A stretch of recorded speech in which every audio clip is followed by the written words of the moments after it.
Hi friends, మీ వాటెక్ Telugu YouTube ఛానల్కి మీకు స్వాగతం. నా పేరు సూర్యం దేవళ్ళ. మీ ఐఫోన్ బ్యాటరీ ఎక్కువగా డ్రైన్ అయిపోతుందా?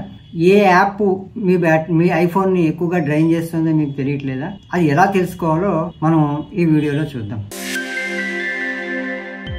ఐఫోన్లో మనం వాడుతున్న కొన్ని యాప్స్ వాడుతున్నప్పుడు ఎక్కువగా బ్యాటరీ కన్జ్యూమ్ చేస్తూ ఉంటాయి. అలాగే కొన్ని మాత్రం తక్కువగానే కన్జ్యూమ్ చేస్తూ ఉంటాయి. అయితే మనం యాప్స్ వాడుతుంటాం, మనకు తెలియకుండా రకరకాల యాప్స్ మనం బ్రౌజ్ చేస్తుంటాం. కానీ ఏ యాప్ మన బ్యాటరీని ఎక్కువగా డ్రైన్ చేస్తుంది అనే విషయాన్ని మనం తెలుసుకోకుండా బ్యాటరీ తొందరగా డ్రైన్ అయిపోతుందని. అయితే ఇలాంటి పరిస్థితుల్లో మీ ఐఫోన్ బ్యాటరీ తొందరగా డ్రైన్ అయిపోతుంది, ఛార్జింగ్ పెట్టి సాయంకాలం కల్లా బ్యాటరీ డ్రైన్ అవుతుంది, కానీ బ్యాటరీ పర్సంటేజ్ మాత్రం బాగానే ఉంది అని చెప్పేసి అలాంటి సందర్భాల్లో మీరు మీ ఫోన్లోకి వెళ్ళి ఒకసారి చెక్ చేసుకోండి. ఏ అప్లికేషన్ ఏదైనా థర్డ్ పార్టీ అప్లికేషన్ మీరు ఇన్స్టాల్ చేసినప్పుడు ఆ థర్డ్ పార్టీ అప్లికేషన్ మీ బ్యాటరీని ఎక్కువగా డ్రైన్ చేస్తుందా, ఇలాంటి విషయాలు మీరు తెలుసుకోవడం కోసం మీ ఐఫోన్ లో సెట్టింగ్స్ లోకి వెళ్ళండి. సెట్టింగ్స్ లోకి వెళ్ళిన తర్వాత అక్కడ బ్యాటరీ అనే ఆప్షన్ మీద మీరు క్లిక్ చేసినట్లయితే ఆ బ్యాటరీ యొక్క ప్రాపర్టీస్ వస్తాయి.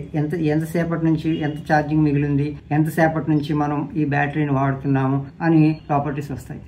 అలాగే మనం కొంచెం స్క్రోల్ అప్ చేసుకుంటూ వెళితే అక్కడ మనకి ఏ అప్లికేషన్ ఎంత పర్సంటేజ్ ఆఫ్ బ్యాటరీని వినియోగించుకుంటుందో కూడా మనకు తెలుస్తుంది. ఇలా స్క్రోల్ అప్ చేసుకున్నప్పుడు ఇక్కడ నేను నా మొబైల్లో సోనీ లివ్ అనేది 16% బ్యాటరీని అది కన్జ్యూమ్ చేసింది. దాని మీద మనం ట్యాప్ చేసినట్లయితే మొత్తం ఈ 29 minutes లో మనకి 16% బ్యాటరీని ఇది వినియోగించుకుంది. అలాగే క్రోమ్ వచ్చేసి 32 minutes స్క్రీన్ ఆన్ టైం ఉంటే ఇది 12% తీసుకుంది. అంటే ఇక్కడ నా ఫోన్లో ఎక్కువగా సోనీ లివ్ ఒకటి, గూగుల్ క్రోమ్ ఒకటి ఎక్కువగా బ్యాటరీని డ్రైన్ చేస్తుంది అనమాట. ఇలాగా ఈ అప్లికేషన్స్ ని మీరు ఎక్కువగా వాడకుండా అప్లికేషన్ యూసేజ్ ని తగ్గించుకుంటూ మీరు మీ ఫోన్లో బ్యాటరీని మీరు ప్రొటెక్ట్ చేసుకోవచ్చు. ఈ విధంగా ఏ అప్లికేషన్ ఎంతెంత బ్యాటరీ పర్సంటేజ్ యూజ్ చేసుకుంటుంది మనం చూసుకుని దాని ప్రకారం మన ఫోన్ని ఆర్గనైజ్ చేసుకుంటూ మన ఫోన్ని వాడుకుంటుంటే మన ఫోన్ బ్యాటరీ ఎక్కువ కాలం వస్తుంది. అలాగే ఎక్కువగా వీడియో గేమ్స్ కానీ యూట్యూబ్ వీడియోస్ కానీ ఎక్కువగా చూస్తుంటే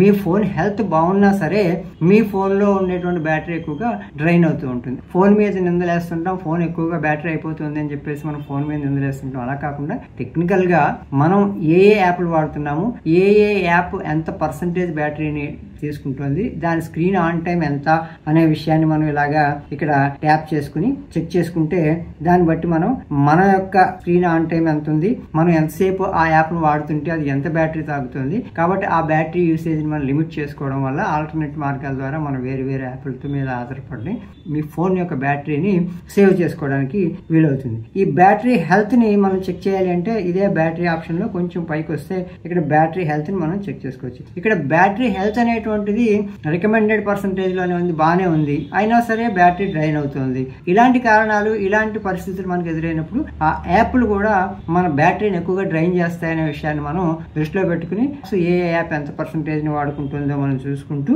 మన ఫోన్ ని మనం ఆర్గనైజ్ చేసుకుని మేనేజ్ చేసుకుంటే ఫోన్ బ్యాటరీని ఎక్కువసేపు వాడుకోగలుగుతాం. అలాగే బ్యాటరీ ఛార్జ్ చేసేటప్పుడు ఎప్పుడు కూడా 100% ఛార్జింగ్ కంప్లీట్ చేయకుండా 80 నుంచి 95% లోపులోనే ఛార్జ్ చేసి డిస్కనెక్ట్ చేయడం వల్ల బ్యాటరీ యొక్క హెల్త్ కూడా మెరుగుపడుతుంది అని చెప్పేసి ఈ మధ్య కొన్ని సర్వేలు పరిశోధనలో తేల్చాయి. అలాగే ఒకవేళ 100% ఛార్జ్ పెట్టేసినా పర్వాలేదు, కానీ బ్యాటరీ యొక్క హెల్త్ మీద అది ప్రభావం చూపిస్తుంది అని చెప్పేసి టెక్నికులు చెప్తున్నారు.